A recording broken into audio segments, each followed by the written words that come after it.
there's an expression that I've said on this podcast many times, but I'll say it again, is that hard times create hard men. Hard men create soft times. Soft times create soft men. Soft men create hard times.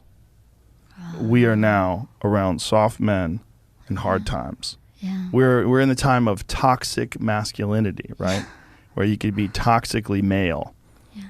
And then if you're suppressing masculinity, you're going to bring on hard times. It doesn't mean masculinity doesn't mean you're mean. Yeah. It doesn't mean you're angry. It means strength. Yes. It means discipline. It means the ability, like you need a military. And if you don't think you need a military, you need to go and pay attention to the rest of the world, because there's militaries all over the world that are doing horrific things. If you don't have a military in this country that can combat that and at least act as a deterrent to them doing things, you're going to get taken over. Yeah.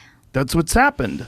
I mean, look what's happening to Hong Kong, right? I mean, this is a city that essentially doesn't have a military, and they were a British colony for a long time, and they gave it back over to China, and they were kind of acting like they were independent until recently. Yeah. And during the pandemic, they ramped it up, and it's gotten even worse. Yeah.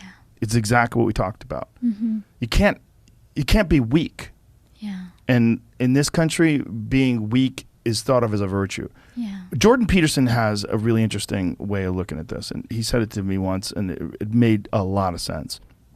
He said, people think that you should be weak and you should be docile, and then you should be a pacifist. He goes, no, you should be a monster.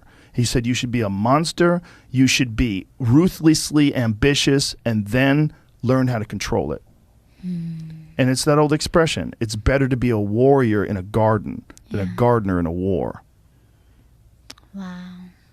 It's an old expression, but it makes sense, because it doesn't mean that you can't be kind if you're strong, but it does mean you can't be strong if you're weak. Yeah. If you're weak, you're fucked. And there's a lot of weak people in this country right now that are trying to take control.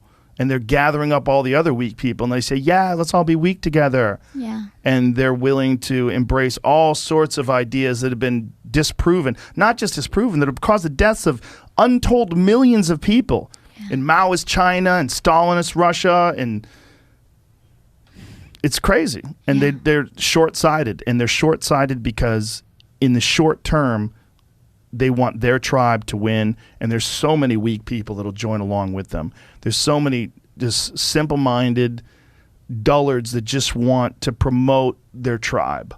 Yeah. I mean, they encourage you to be triggered. Yeah. They encourage you to be weak, right? When you go there, they try not to expose you to any reality.